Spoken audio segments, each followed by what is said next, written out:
மோடியுடைய yet another master stroke எந்த அளவுக்கு failure ஆயிருக்குது அப்படிங்கிறதுக்கு இந்த செய்தி ஒரு உதாரணம். அதாவது மோடி ஆட்சிக்கு வந்தோன்ன பிரதான் மந்திரி ஜன் தன் யோஜனா அப்படின்னு ஒண்ணு ஆரம்பிச்சாங்க. அதாவது ஏழை எளிய மக்களுக்கெல்லாம் நாங்க பேங்க் அக்கவுண்ட் ஓபன் பண்ணி குடுக்க போறோம். அப்பதான் நாங்க குடுக்கக்கூடிய வெல்ஃபேர் ஸ்கீம் நேரடியா அவங்க அக்கவுண்ட்க்கு போய் சேரும் அப்படின்னு சங்கிகள் சிலாகிச்சு பேசின காலகட்டங்கள் உண்டு. ஆனா சமீபத்துல வேர்ல்டு பேங்க் வெளியிட்ட தரவுகள் பிரகாரம் பாத்தீங்கன்னா, இந்தியாவில இருக்கக்கூடிய 35% பேங்க் அக்கவுண்ட்ஸ் இன்ஆக்டிவா இருக்குது. யாருமே அத பயன்படுத்துறது இல்ல அப்படிங்கிற ஒரு விஷயத்த சொல்லியிருக்கிறாங்க. மற்ற நாடுகளை கம்பேர் பண்ணும்போது இது கிட்டத்தட்ட 7 மடங்கு அதிகம் அப்படிங்கிற தகவலையும் சொல்லியிருக்காங்க. பெரும்பாலான மக்கள் ஏன் அக்கவுண்ட்ட யூஸ் பண்றது இல்ல அப்படின்னு கேட்டதுக்கு, பெரும்பாலான மக்கள் சொன்ன காரணங்கள் என்ன அப்படின்னு பார்த்தீங்கன்னா, பேங்க் எங்கேயோ இருக்கு, எங்க வீடு எங்கேயோ இருக்குங்க.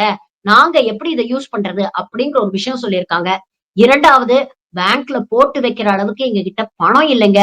எப்படி நாங்க யூஸ் பண்றது? அப்படிங்கிறத சொல்லியிருக்காங்க.